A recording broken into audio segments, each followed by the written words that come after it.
Philips Avalon fetal monitors FM20, FM30, FM40 and 50 have been on recall since year 2009. There has been many cases reported by clinical staff about spurious intermittent fetal heart reading, and a lot of adverse events were reported on US FDA website.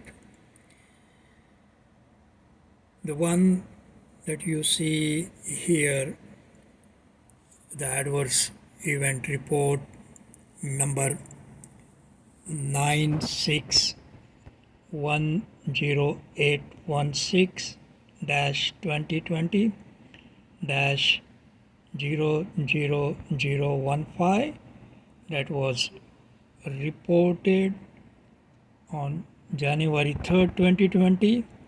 FDA received the report on January 10th, 2020, and the report says Philips Medical System ultrasound transducer for use with FM20, FM30 Avalon, model number M2736A, which is actually an ultrasound transducer that goes with the Avalon system. Device problem: incorrect, inadequate, or imprecise result or readings. 1535 is the code. Patient problem: no known impact or consequence to patient. 2692. Event date October 2nd, 2019. Means the actual event happened in October 2019 and it got reported in January 2020. Event type is injury. So obviously there is an injury. Only thing is that the manufacturer didn't know what was the impact because the hospital did not communicate. Manufacturer's narrative says a follow-up report will be submitted once the investigation is complete. Date of incidence has been requested, not available at the time of report. Event description: the customer reported that the report outlined that a fetal heart recording of 192 beats per minute, that is BPM, was provided by the fetal monitor FM30, and a decision was made to perform a cesarean section. However, upon auscultation, it was found to be 80 beats per minute. A decision was made to perform a cesarean section. It is unknown if there was any harm to the patient or user because it is not reported by hospital to the manufacturer. Then manufacturer's narrative says S3 and S6, that's a code. The third party evaluated the transducer and found that the non-Philips cable was used. So that means the transducer was repaired with non-Philips cable. Based on the available information and the evaluation results obtained, the reported issue is not related to a malfunction of the transducer but to the use of a non-Philips cable instead. The customer was instructed to only use Philips approved accessories. The device worked as intended and there was no malfunction of the device. No further investigation or action is warranted. Submission of a report does not constitute an admission that a medical personnel, user, facility, importer, distributor, manufacturer or product caused or contributed to the event. So it's very clear that a lot of these third-party cables and parts used in repair and rebuild have been definitely causing spurious intermittent readings anywhere between 40 BPM to 240 BPM. And since they are spurious, sometimes they are not related at all what is being sensed from the fetus. And that's how a fetus under stress is missed. There is no alarm because when fetal is at stress, say 240 beats per minute is the actual heart rate, but the transducer records in the normal range of say 120, 140 beats per minute. So the clinicians, they never know that there had been a distress and injury happens, and by the time clinicians notice it, it is too late. Many a times fetal heart rate would be normal, but these transducers with non-Phillips cable will provide very high fetal heart rate, which prompts clinicians to do unnecessary C-sections. So World Health Organization and many other reputed medical journals have noted that worldwide over last decade, unnecessary C-sections have gone up drastically. Millions of C-sections, injuries, fetal deaths, maternal death, complications after the C-sections. Safest is when oxytocin is administered for labor induction. Many times the tocotransducer does not sense contraction and complications occur. So these type of problems are associated with all the Avalon fetal transducers, including original OEM. The original OEM transducer, when it gets shipped out of factory, may have only 3 root causes that would contribute to intermittent or spurious fetal heart rate. Over a period of time, during the usage or even in a storage, more root causes develop that cause intermittent spurious fetal heart rate anywhere between 40 to 240 beats per minute. Interestingly, out of 9 root causes, let's call it flaws, somebody may not agree to call it design flaws, whatever we want to term it, but there are root causes, total 9, that result into spurious fetal heart rate, and that is why these fetal monitoring systems are on recall. The problem is more prominent when they are repaired using non-Phillips parts. They become more prone to intermittent problem. So we did a thorough analysis testing over last decade and filed for 3 patents, US utility patents. Since May 17, 2023 till today, that is September 8, 2023, we have 3 US utility patents related to fetal ultrasound and tocotransducers allowed, or we received a notice of allowance, and they are going through the process of issuance. In these patents, we develop a process and method to more economically as well as faster to evaluate the transducers qualitatively and quantitatively to narrow in the root causes of spurious or intermittent FHR readings. As compared to conventional method of checking the ultrasound beam quality in a lab setting, it takes longer time and at times costs more than a transducer cost, and that is the reason why all these transducers were eluding from being detected as a root cause for many of the adverse events, fetal deaths, complications, unnecessary C-sections in millions over the last 2 decades.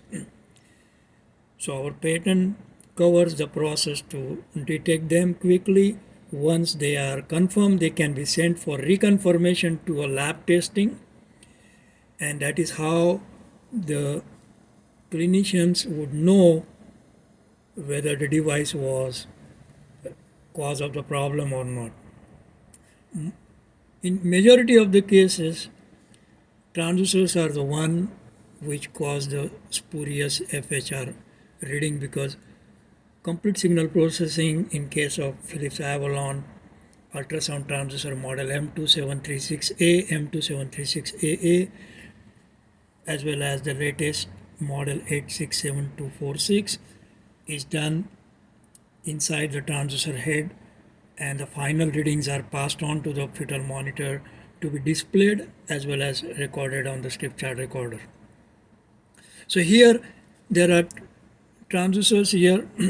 One of the transducer is original Philips, brand new, but has been corrected by implementing our patented process. It has 100% Philips parts. Only the weakness of all these transducers is crystals getting loose and causing spurious problems.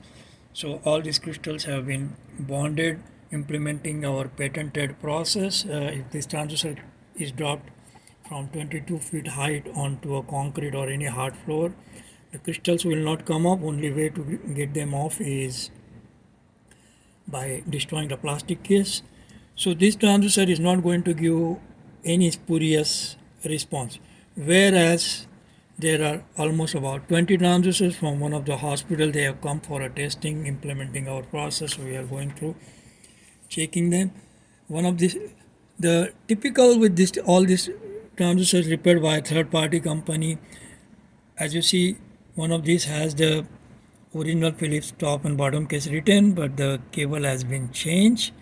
The cable has tag USOC, and you see it has a typical connector, little bulky, has orange keyway in indicator. This is a third-party repair transducer, third-party replacement cable. You see on right, there is a Toco transducer which is completely rebuilt using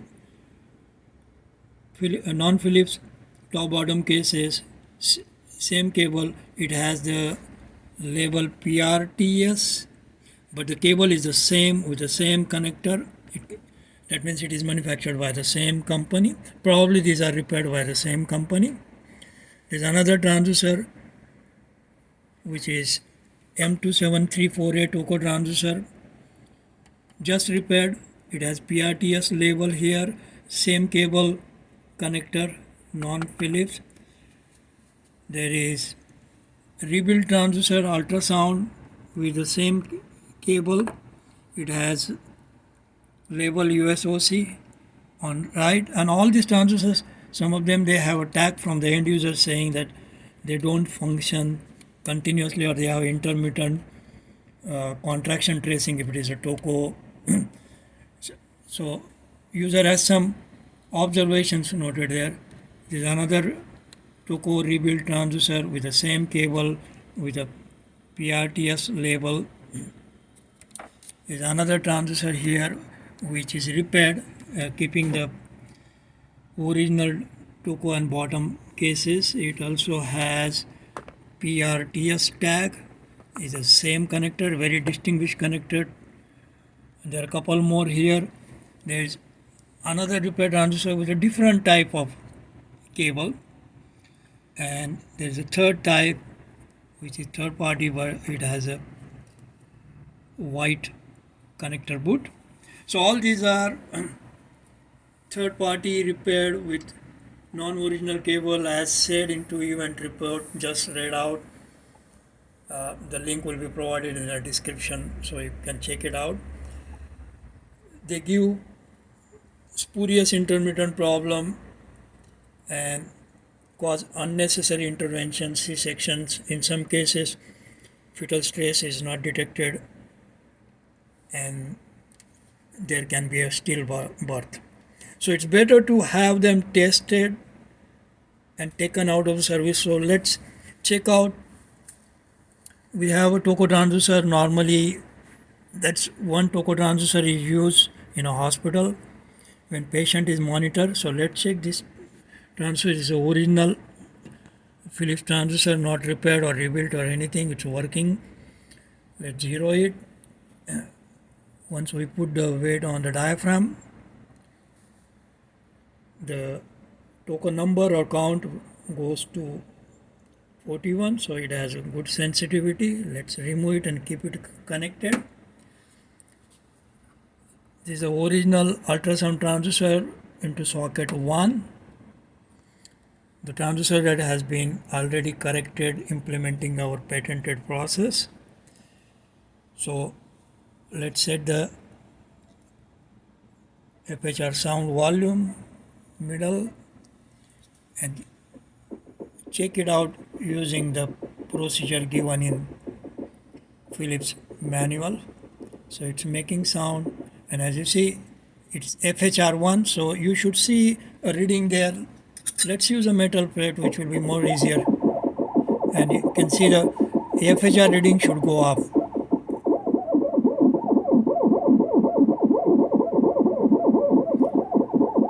So whatever the plate movement is translated into fetal heart rate 117.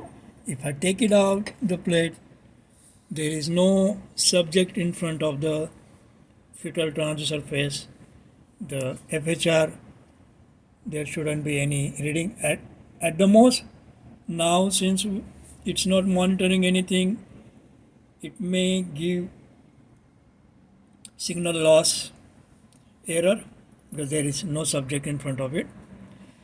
Let's connect the transducer that has been repaired using third-party cable to another socket. Before we do that, let's check other sockets with good transducer. So second socket is working.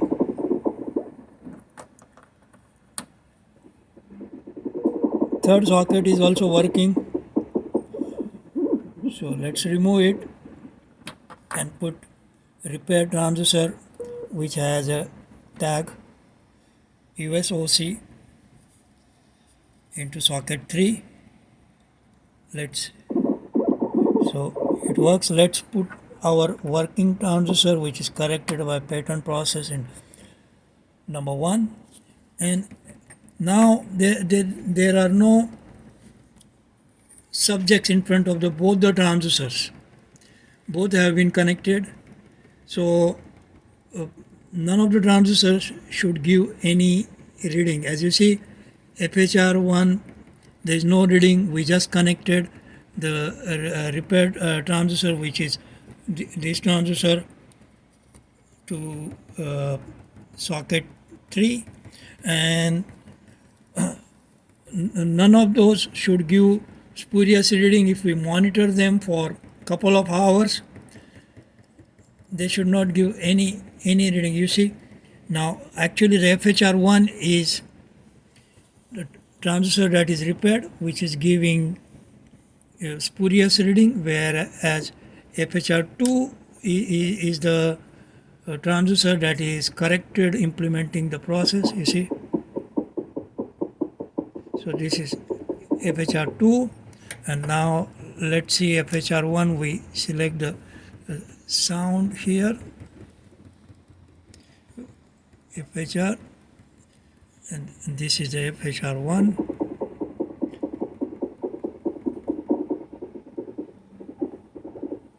So this is what happens.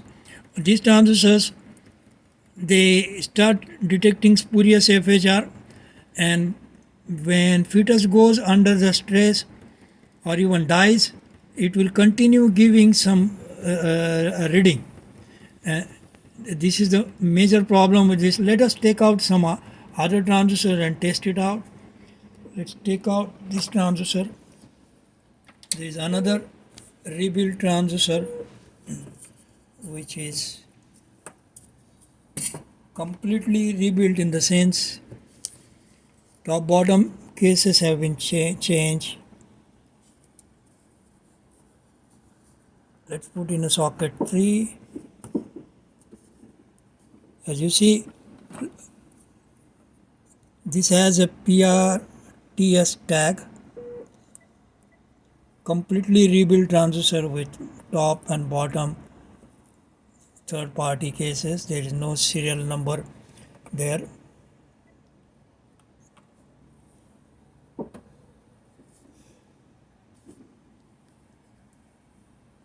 Let's check out both the transducers. So this is third party repair transducer, which is FHR1. Let's check out again the good transducer. Select the audio. So FHR2 is the one corrected by pattern process, and we just connected. It takes sometimes little bit time, and it's a spurious. The problem is you have to monitor these transducers for a couple of hours, then it's a qualitative test, then you have to do a quantitative test, confirm, and then send it to a lab. You can see now it is reading 158, 59. Both the transducer, there is no subject in front of the transducer face. The ceiling is 6 feet away, so there is no way that ultrasound beam can be reflected back to them. And if at all it is reflected back, both the transducers should record it. If I put some subject here, it will start. FHR2 should start giving a reading now because I'm moving a plate in front of it.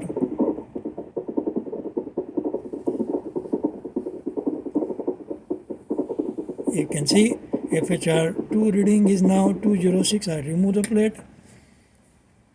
That will go off, but the transducer that is repaired, rebuilt using third-party cable with a PRTS tag is continuously giving a reading which is a normal range 120 to 140 beats per minute.